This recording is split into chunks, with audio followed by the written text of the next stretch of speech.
Do you want to learn how to use Substance Designer to create interesting materials which you can use to apply to things like environments or props? Well, in this Intro to Substance Designer tutorial, Anthony Carmona will walk you through the process on how to get started in making materials in Substance Designer. Click on the link below now to start learning how this is done.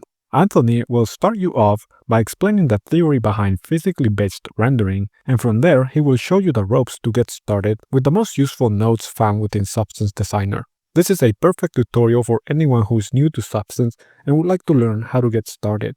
This tutorial also includes a bonus lesson where Anthony will show you how to present a material through lighting and rendering using Marmoset Toolbag. Hey, so this is a very short video ad, so there's not enough time to cover everything.